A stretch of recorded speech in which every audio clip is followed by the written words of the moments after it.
এরপরে প্রশ্ন হলো, মৃত ব্যক্তিকে স্বপ্নে দেখা সম্পর্কে কিছু বলবেন। মৃত ব্যক্তিকে স্বপ্নে দেখলে কি করতে হয়? আমাদের অনেক ভাইরা জিজ্ঞাসা করেন যে আমি মা বাবাকে স্বপ্নে দেখেছি মৃত, তাকে মৃত যেহেতু আমি স্বপ্নে দেখেছি, তাহলে এখন তাকে আমি কি করব, কি করতে হবে?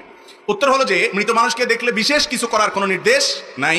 তবে আপনার কোনো আত্মীয় স্বজন পরিচিত লোক তাকে আপনি স্বপ্নে দেখেছেন, স্বপ্নে দেখার পর আপনার কাছে মনে হয়েছে লোকটা বোধহয় কোনো কষ্টে আছেন, তাহলে তার পক্ষ থেকে আপনার আল্লাহর কাছে ইস্তেগফার করবেন, ক্ষমা প্রার্থনা করবেন, তার জন্য দোয়া করবেন, তার পক্ষ থেকে দান সাদাকা করবেন, তার পক্ষ থেকে হজমরা করার সুযোগ থাকলে সেটা করবেন, মৃত ব্যক্তির জন্য যা যা করা যায় সেগুলো করবেন। কিন্তু মৃত ব্যক্তিকে দেখলে আমাদের দেশে মানুষ মনে করে হুজুর ডেকে খাওয়াইতে হয়, দোয়ার অনুষ্ঠান করতে হয়। আমি সবসময় বলি, কোন মুর্দার জন্য কোন হুজুরকে টাকা দিয়ে যদি দোয়া করান, চুল পরিমাণ মুর্দার কোনো উপকার তো হবেই না, বরং আরো গুনাহ হবে। কথা বুঝেন নাই? হুজুরের হয়তো একটু লাভ হবে, কিন্তু আপনার কোনো লাভ হওয়ার কারণ মুর্দার জন্য টাকা নিয়ে দোয়া করা এটা হারাম। হুজুর নিজেও হারাম খাইছে, তো হুজুর হারাম খাইলেও তো পয়সা পাইছে, আপনি হারামও করলেন, পয়সাটাও হারাইলেন, আমসালা দুইটাই গেল।